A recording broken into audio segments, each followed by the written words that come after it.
Welcome to Boss Up, where we talk about where you can start, grow, and sustain your business. I'm your host, Nicole Jones. I'm excited to have you guys here again to talk about business and all things great and how you can sustain your business. I have a special guest with me, Deatrice, and she is going to talk about the operations piece of the business and how you can sustain it in that way, and also talk about some fun, exciting things that she is doing outside of operations that I think you guys will truly benefit from. Deatrice, welcome to the show. Thank you, Nicole, for having me. Thank you. I'm excited to have you here today because one of the key things that we always talk about in business is how to start your business, how to grow your business. But one of the things that helps sustain the business is operations piece. And you are in the consulting world when it comes to operations and how to, go through the different toll gates and methodologies in terms of project management or launching a project or operations. So I'm excited to have you talk more about that, but also to talk about some fun things that you have going on outside of operations, which I think is important to talk about. Excited to talk about all those things. Operations is key, especially to the day-to-day. To your point, we talk often about, what do I do to start up? And we focus on all those startup issues. I need a website, I need business cards, I need that whole checklist. And oftentimes we don't consider what does it take for me to sustain day to day. Yes. For those of us who work full-time jobs and are entrepreneurs on the side, or trying to navigate both, those things are essential because you're in your 9 to 5 and you're engrossed and you've got things going on, but your business still has to run.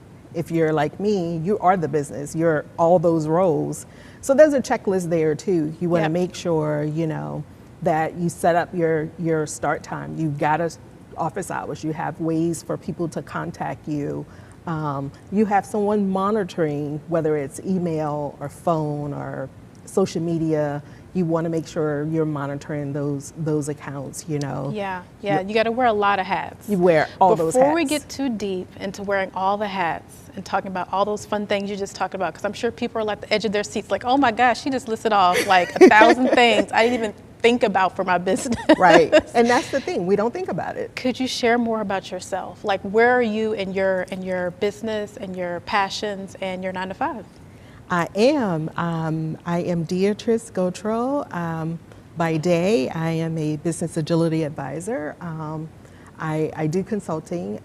I have my own consulting business on the side. I do still have a regular 9 to 5 as well.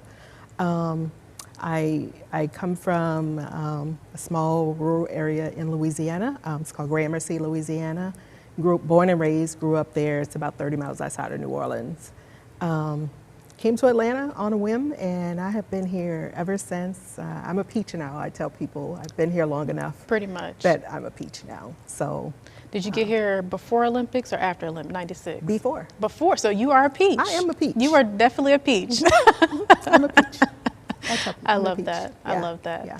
So I just want to give people a feel of like who you are, what your background is. So that's helpful to understand like what waters that you're navigating in terms of your business and consulting. So consulting sort of fell in my lap actually. I was project managing every day. I got tired of the day-to-day managing schedules, managing people, managing other people's millions of dollars. Yep. And so I decided I want to make some of those millions myself. So let's take some of the things I've learned from my day-to-day, marry that with the education that I have, and then coupling those two together, what do I do to branch off on my own? The scariest part is just taking the first step. Yep. And that's one of the things I try to encourage folks to do. It's like, be brave enough to take the first step, show up for yourself. You show up for an organization every single day, and you put in your blood, sweat, and tears there. Yeah. Do that for yourself. Exactly. And it's rewarding. It's hard. There are days when you want to throw in a towel. You do shed some tears. Yes. Yes. But it's rewarding when you're investing your time, your energy, your talent in yourself. Yes. Yes. And at the same time, you're serving others as well. Exactly. Exactly, So, which is a big piece of and that's a big everything. piece of it. Yep. You have to, it has to be something you want to do, something you're passionate about. That makes wearing all of those hats we talked about a few minutes ago worthy. You're worth wearing all those hats. You don't mind, sweeping the floor because it's your floor you're sweeping. Yep. Yep. If somebody in your 9 to 5 actually sweep the floor, and you're a project manager, you'll probably look at them crazy. Look at them sideways. Exactly, what? like what? But when you're investing in yourself and you're trying to build and grow something that you're passionate about, you don't mind doing whatever it takes. At least you shouldn't mind doing whatever it takes to get you to whatever your destination is. Yes. And I always say I never arrive to the destination because the milestone continuously move, which makes the journey so fulfilling. Yes. And that's the part that I tell people, take a moment, enjoy the journey, because there's learning for yourself in that journey as well. Yes, no, that's really critical and key Yeah. to the process, because like you said, the milestone is ever evolving, if you will, because once you hit one milestone, Right. there's another one right behind it that you still need to crush. And I think Exactly. that's the whole purpose of being a boss. Like, the business never stops. If your intent is to actually continue to run your business for eternity and have life even after you're no longer here, the idea is that you're able to sustain it in such a way that you continue to evolve as a business and find the ways to recreate or redefine what that milestone looks like for your company. Exactly. And you want your business to outlive you. Yeah. If you have family, you have kids, you'd like to be able to leave that legacy and have them continue on. So it's worth putting the time and effort in. That's why, to your point, to go back to what you asked earlier, the operations of that is so essential. You can't work your normal 9 to 5 all day Yeah. and leave your stuff unattended. Now you have to balance that too, because you are on somebody else's time clock. But you need to make sure you have checks and balances in place so that your day-to-day operations continue to grow. You and I was sitting over there chatting before we came on set, and I just happened to realize, something was faltered on my website. Yeah. To your business never stops, right? So I'm texting my web guy saying, hey, what's happening on my website? This video is not working. Yeah. You have to be, if you don't have people watching those things for you, you have to be in tune. That was a fault of mine, because I should have known that before I pulled it up to show you. But It's okay, mistakes, it's learning lessons. You learn and you grow from those learnings, and those are the type things, but you have to make sure you do have checks and balances in place for your day-to-day. Am I replying to my audience? Do I have customer service that I'm providing to the people who are buying whatever it is that I'm selling or offering a service to them? Am I paying attention to that? Am I responding to emails or direct messages in a timely manner? Set some SLAs, make sure your audience... Explain what SLAs are. SLA. In project management world, I'm we use a talking to lot her, of terms. and she's a project manager.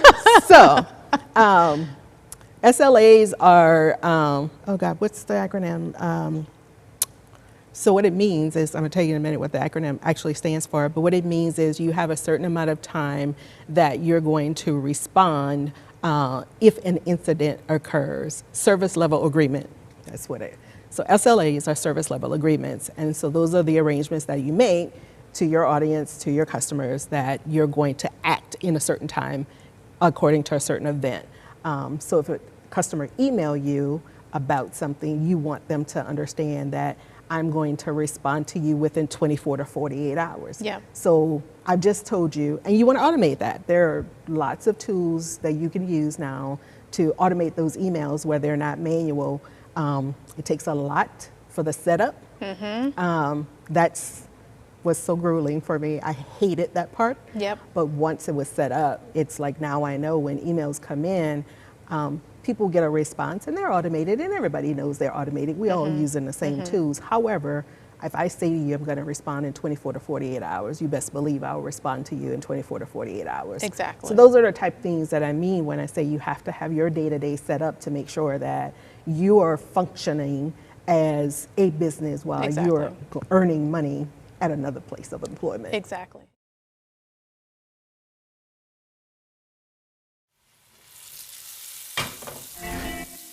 Today, we're gonna be making a twice baked potato and potato skins.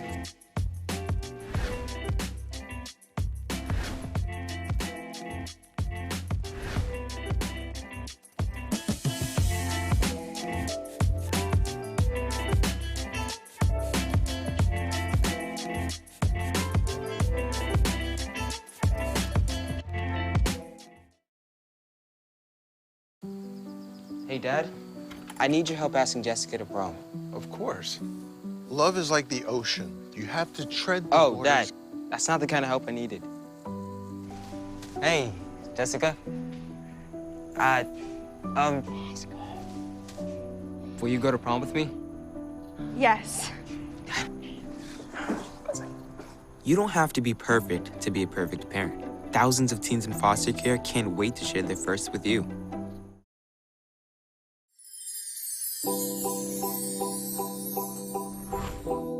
Looking at those areas of how you became who you became, and then looking at what were all the influxes that interfered with all of the stuff. We don't like to do that. That's too much work, Selena. Sometimes you have to take it in small pieces, in small fragments. You can't just run through it and say, okay, let's merrily do this work. It'll be fun. No, it's not fun work. It's painful. But we have to do it to get through it.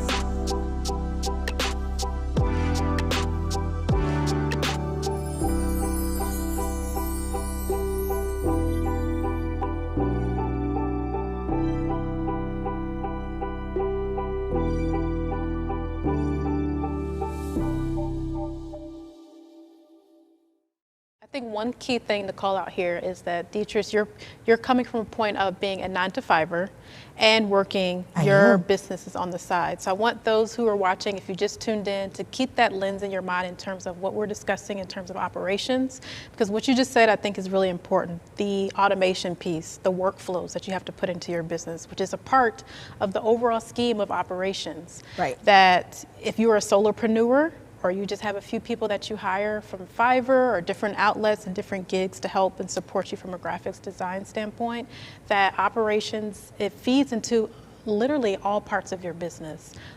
If you've watched some of our past shows, if you guys have watched some of our past shows, we've had someone from media production, we've had people from a tea company here in Atlanta. We've talked about just how to sustain the business and how they got started in those different industries. But believe it or not, operations also feeds into all those different industries that we've already talked about. It does. So I think that's important that you mentioned that the workflows and automations to help you even as a solopreneur. Something as simple as branding Yeah. helps you tremendously, right? That's a part of our startup checklist, branding. But what we don't do from a branding perspective is create templates, right? I learned this from the Shark Yes. one. I don't even watch that show. I just happened to be checking it out. But you take your branding and create templates for yourself. Yep. They're repeatable processes. Yep. Back to the workflows, right? Yep. You now have established repeatable processes that you can leverage, saves you times, provide efficiencies, and so you create those templates for yourself. So whether it's an email template, a newsletter template, just a overall letterhead template. I don't know if people actually mail letters anymore, but and now when I'm responding to an email or I'm responding to someone who messaged me on Instagram or Facebook, my messaging always looks the same, Yep. right? Because I have created those templates that will provide me an opportunity to show some consistency Yep. in when I'm showing up. I'm showing up as the same all the time. Exactly. So you establish your workflows up front. You know how those things are going to flow in each of those phases. You know what's going to happen. You have a checklist for each phase, and then you execute. Inspect along the way. Yep. Because if something's going to change, it's work, right? And I work in technology, so things change every day. All the every time. hour almost. So in each of those workflows, you have checks and balances. When you've had enough time, for myself, for instance, I might evaluate my processes every 90 days because I'm still growing. Yes. Right? So I'm evaluating my processes every 90 days to see where I can offer more efficiencies, where I can provide sustainability long term. Because again, I wear all hats in the organization. I actually do have 2 people who help me. But even with that, you know, I'm directing those. So you're quarterbacking these plays all the time. But you're not just quarterbacking, right? Yep. You're calling the plays from up above. You're sending them down to the sideline, Yep. and you're executing them all at the same time. So, Yep. but in the end, the value that you get back from that is so amazing. You can sit back, for me, you know, I can sit back and have a glass of wine and appreciate, you know, that I've invested that time and effort in something that I'm trying to grow, not just for myself, but to leave as a legacy for those that come behind me and my family. Yes, I love that. You're a woman after my own heart. Project management is like my happy place. So my brain is just wired. This sounds like the same way that yours is in terms of organization, structure, being able to set up those strategies and those systems and workflows in place. I just live for that all day. Systems is key too. I tell people all the time, when you're looking at your landscape, look at it from in a whole systems point of view and not siloed. One of the Yep. things we do is we look at small parts or individual parts of the organization, right? And you have to make decisions based on what I refer to as systems thinking. If I make this change in this small area, what are the impacts in other Exactly. areas of my organization? Exactly. And are those good or bad? And so making decisions in silos, I strongly suggest, hey, maybe widen the lens just a little bit and start to look at other aspects. holistic Just look at approach. the whole Yeah. and see if I make that change here, is it going to impact something here? And then what is that impact? And Yep. then what is this impact? And then it becomes a domino effect. So you have to look at the organization as a whole. And having that up front is helpful because it Yeah. helps you overall. Let's say you're doing a product launch. If you're able to have those discussions with you and one other person or you and your team, having those, how does this impact the workflow of this launch, will help you in the long run, because if something goes haywire in the midst of that launch, you have already mitigated for some of those plans. You've already talked Exactly. it through. It's literally like a game plan. So you mentioned the quarterback, like you're talking about the plays and the coach and all that stuff. So you're able to actually figure out what that actually looks like. Yeah. So hopefully we didn't scare a lot of people off, because we talked a lot of great We talked a lot of organization technical structure. stuff, and so just for the audience, you know, Yeah, this like top 2, top 3 like takeaways from organization operations. top 2 takeaways for operations. 2 things that are most critical that you want to do. That is, make sure you take a systems thinking view. If you want to learn more about what systems thinking is, there's an article on my blog that explains exactly what it is. You can check it out. Make sure you look at the whole picture. And then second, make sure you have your workflows organized and you have those checkpoints in place so that if something goes wrong, there's something that triggers you so that you're notified, or whoever is responsible for that act is notified. So you don't have, you know, like I did today, had a site that was down. I don't know how long it had been down, but those are the 2 things you want to do, because you want to make sure that you're always communicating with your clients, you're always communicating with your customers, that you're serving their needs and you never leave them lacking. So that would be the 2 things that I would say would be most important. I love that. I love that. Yeah.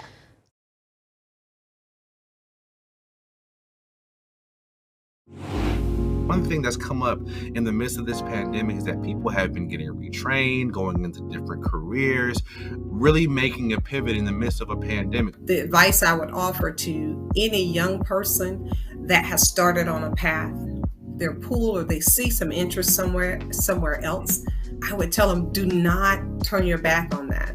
I started off as a receptionist, $7.50 an hour. And I don't make $7.50 an hour now.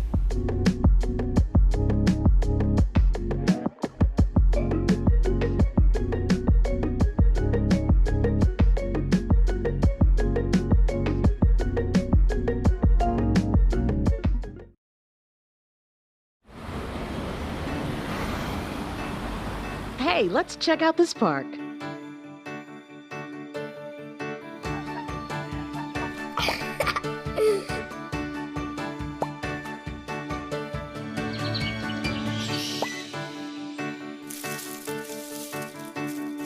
Oh, wow, that's really cool. To find a great local park or forest near you, go to discovertheforest.org. We talked about all the great things that you do at your job in consulting and help other businesses be great.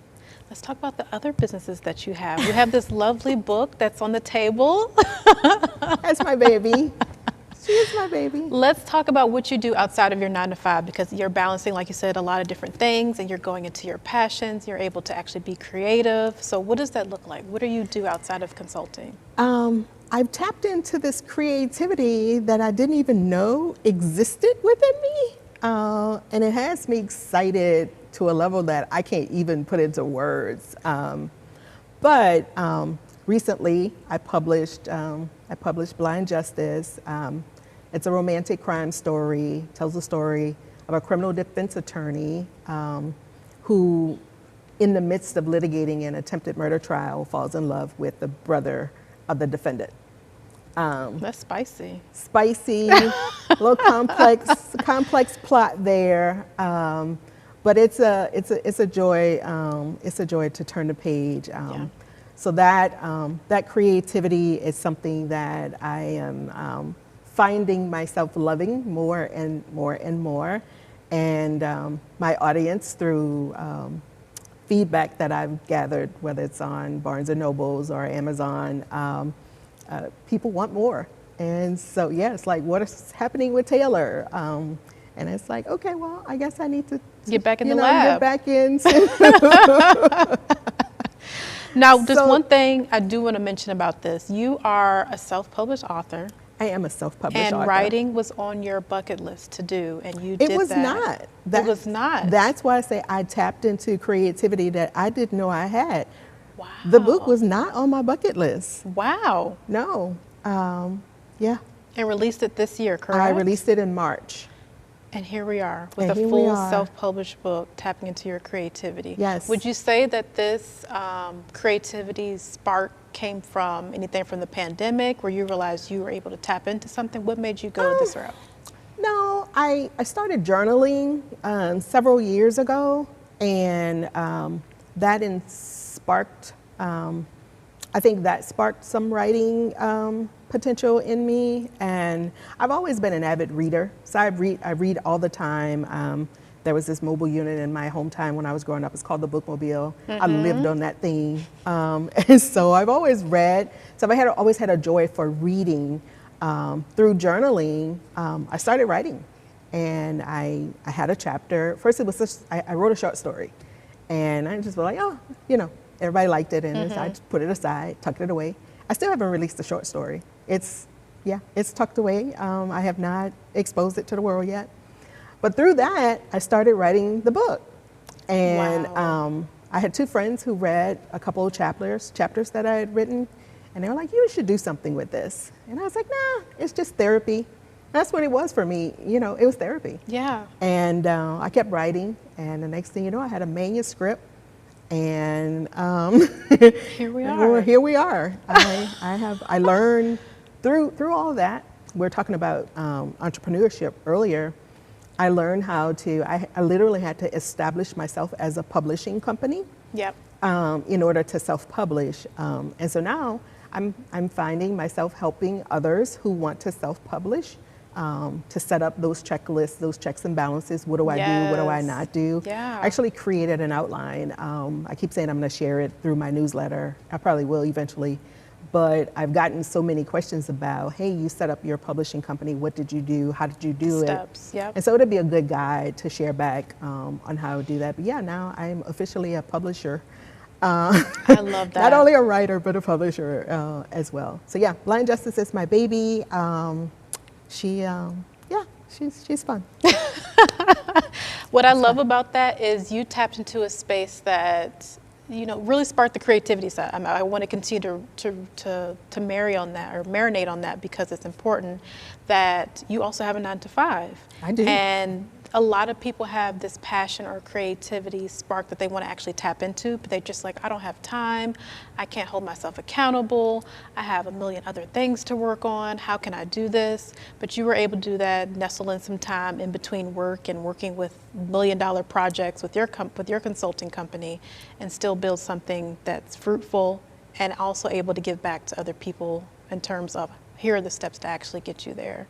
So I think that's really important, that those that are watching and those that are listening, that it doesn't have to end at your 9 to 5. It does not have to end. If It you takes have that discipline. yeah, that's the piece. Yes. Discipline, self-discipline. Yes. And accountability to yourself. Yes. I write mainly on the weekends. For whatever reason, writing for me comes naturally at night. I start writing late in the evening, it's like 4 or 5 o'clock, and I'll just write through the night. I'll look up and the sun will be coming up. Wow. And so we make the time for the things we love. Yes. And so I just say, find out what it is you love, and you won't have to have someone tell you make the time for it. It'll naturally come. So I make the time for it. You're right. I work consulting. I work a consulting role. I travel globally with my role, and so time is not something I have a lot of, but you tend to balance it, right? I would write on the plane, I would write in the airports. You know, flying to Australia, that's 20 some hours. So Oh yeah, you got plenty of time. I have plenty of time there, you know.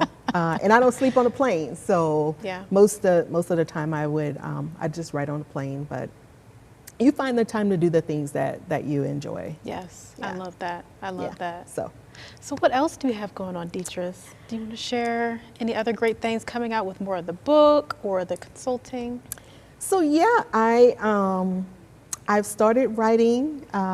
So I was reading my reviews, and I think more than half of the reviews, I don't remember the numbers, but more than half of the reviews was asking the question, what happens to Taylor?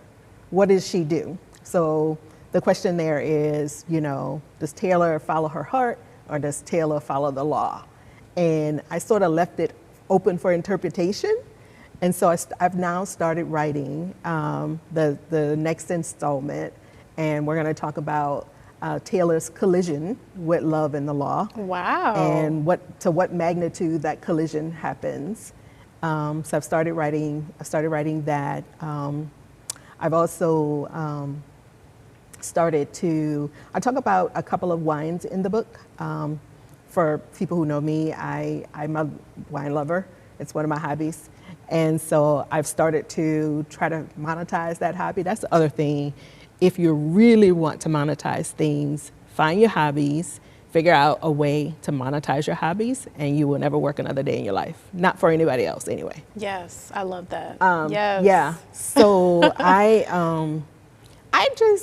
started studying more recently. This last year, I joined a wine club, and the more we tapped into wine and we tried different wines, I wanted to study wine more, not just drinking it, you know, the process. How do we make history, it? The process, the history, how does it all happen, you know, from one little small thing called a grape. I get a beautiful glass of wine. How does that happen? Yes. And so I started my studying, and now I'm studying regions and learning the different regions. Right now I'm focused on the Loire Valley in France, and bubbly is my favorites. My favorites change from time to time, so right now my bubbly is the favorite. Might be seasonal, you know? And so, yeah, I recently took my WSET exam. So I used to say I'm a self-proclaimed wine enthusiast, so now I have credentials. You can officially say I'm a certified. I have credentials now, so. Congratulations. Thank you. So yeah, so there's more there. There's different levels. So I'm going to move to the next level. So that course starts soon. I'm going to take that. So those are the creative things that I'm tapping into. Yes. That was me. That was pure monetization of a hobby. Yes. The book was. I'm finding more and more joy in writing, and just the feedback that I get from readers about what they think, you know, and how they describe the characters, how they relate to the characters. And I'll just sit back and go, wow, I brought this person to life on paper. It's here. And now it's real. You Yeah. know, Taylor is real to somebody. That's fascinating. Yeah. That's fascinating. So. I'm so happy that you mentioned if there's a hobby that you actually have, it's a way to monetize that, figure that out, figure out what that looks like for you, because you won't work for You will the never others work. the day of your life. You'll be able to work for yourself and be more happy and fulfilled. Yeah. So I'm so glad you mentioned that. Yeah, you know the saying people say, if you are doing what you love, you never work a day in your life. Yes. And that's the direction that I'm moving in. Now, and I will say, I love the work that I do in my 9 to 5. It's fulfilling to see when the light bulbs go off with my clients. So I'm not in a role where, you know, I'm unhappy at work or I don't like my job or anything. I love it.